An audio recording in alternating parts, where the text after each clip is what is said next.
ఎన్నికలకు ముందు రాప్తాడు బహిరంగ సభలో విద్యుత్ ఛార్జీలు పెంచబోను అని చెప్పిన చంద్రబాబు ఇప్పుడు మాట తప్పారని వైఎస్ఆర్సీపీ సమాచార హక్కు చట్ట విభాగం జిల్లా అధ్యక్షుడు శ్రీనివాస్ రెడ్డి విమర్శించారు.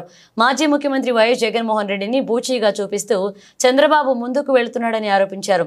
సూపర్ 6 పథకాల అమలులో తీవ్రంగా విఫలమయ్యారని అన్నారు. విద్యుత్ ఛార్జీల పెంపకం వ్యతిరేకంగా జరిగిన ర్యాలీలో భారీ ఎత్తున ప్రజలు వైసీపీ కార్యకర్తలు పాల్గొని విజయవంతం చేశారని శ్రీనివాస్ రెడ్డి చెప్పారు. నేను సమాచార హక్కు చట్టం వింగ్ జిల్లా ప్రెసిడెంట్గా ఈ మధ్య కాలంలోనే ఎన్నుకోబడినారు. ముందుగా వైఎస్ఆర్ కాంగ్రెస్ పార్టీ అధినేత మాజీ ముఖ్యమంత్రి జగన్మోహన్ రెడ్డి గారు నన్ను సమాచార హక్కు చట్టం కింద వింగ్ ప్రెసిడెంట్గా ఎన్నుకున్నందుకు, అలాగే నాతోటి అనుబంధ సంఘాల అధ్యక్షుల వాళ్ళకు వీళ్ళందరినీ కూడా, తర్వాత అనంత వెంకటరామరెడ్డి గారు మా పేర్లు సిఫార్సు చేసి ఈ రోజున మేము అధ్యక్షులుగా ఎన్నుకోబడినాము. అందుకు వైఎస్ఆర్ కాంగ్రెస్ పార్టీ అధ్యక్షులు, తర్వాత అనంతపురం వైఎస్ఆర్ కాంగ్రెస్ పార్టీ జిల్లా అధ్యక్షులు అనంత వెంకటరామరెడ్డి గారికి కృతజ్ఞతలు తెలియజేస్తున్నాం.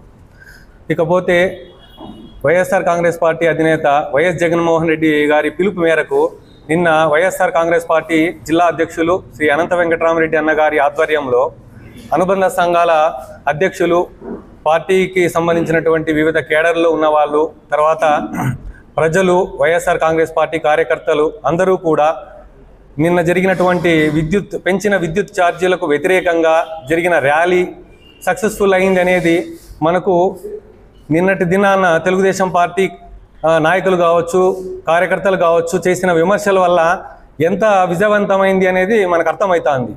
ఇకపోతే ఎన్నికలకు ముందు ముఖ్యమంత్రి గారు, తర్వాత కూటమి నేతలందరూ కూడా ప్రజలందరికీ కూడా మేము ఏం చేస్తాము అని ఎంతగా చెప్పారు అనేది మనము చూసాము. ఆంధ్రప్రదేశ్లోని ఉన్నటువంటి ప్రజలందరూ కూడా గమనించారు. ఆ రోజున ఎన్నికల ప్రచారానికి ముందు వచ్చినప్పుడు రాప్తాడులో బహిరంగ సభలో చంద్రబాబు నాయుడు గారు ఛార్జీలను పెంచబోము అని చెప్పేసి ఘంటాపదంగా చెప్పాడు.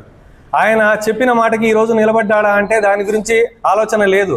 ఎంతసేపు ఉన్నా కూడా వైఎస్ఆర్ కాంగ్రెస్ పార్టీ అధినేత మాజీ ముఖ్యమంత్రి జగన్మోహన్ రెడ్డి గారిని అడ్డు పెట్టుకొని తన అధికారాన్ని ముందుకు తీసుకుపోవాలనే ప్రయత్నాలు చేస్తున్నారు తప్ప, ఇంతకుముందు వైఎస్ఆర్ కాంగ్రెస్ పార్టీ 2019లో అధికారంలోకి వచ్చినప్పుడు మన మాజీ ముఖ్యమంత్రి, ఆనాటి ముఖ్యమంత్రి గారు వైఎస్ జగన్మోహన్ రెడ్డి గారు ఏదైతే ఎన్నికలకు ముందు హామీలన్నీ ఇచ్చాడో వాటన్నిటినీ కూడా జగన్మోహన్ రెడ్డి గారు ముఖ్యమంత్రి అయిన తర్వాత ఆ మేనిఫెస్టోని ఒక భగవద్గీత మాదిరి పక్కన పెట్టుకొని ప్రతిరోజు సాయంకాలం ఉండాలని చెప్పేసి ఆఖరికి ముఖ్యమంత్రి గారి ఛాంబర్లోనే దాన్ని పెద్ద ఫ్లెక్సీ చేసి పెట్టుకున్నారు. ఎందుకనంటే ఆ రోజున మనం ఎన్నికల ముందు ఇచ్చిన హామీలన్నింటినీ కూడా మనం నెరవేర్చాలి అనే ఉద్దేశంతో అన్ని 99.9% ఆ రోజున అన్ని కూడా నెరవేర్చారు.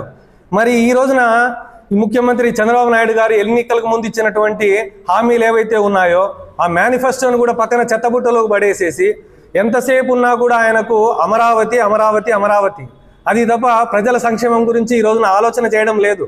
ఏం చేశారండి? ఈ రోజున గత ప్రభుత్వం పెంచిన ఛార్జీలను ఈ రోజున మేము అమలు చేస్తున్నామని చెప్తున్నారు. మరి గత ప్రభుత్వం అమలు చేసిన సంక్షేమ కార్యక్రమాలను ఎందుకు అమలు చేయట్లేదు? విద్యార్థులు స్కూల్కి వెళ్ళే విద్యార్థులు, వాళ్ళకి ఒక్కొక్క ఇంటికి ఒక 15,000 చొప్పున ఆ రోజున ఆనాటి ముఖ్యమంత్రి గారు ఇచ్చారు. మరి మీరు ఎన్నికలకు ముందు ఏం చెప్పారు? మీరు ఇంట్లో ఎంతమంది పిల్లలు ఉంటే అంతమంది 15,000 అని అన్నారు.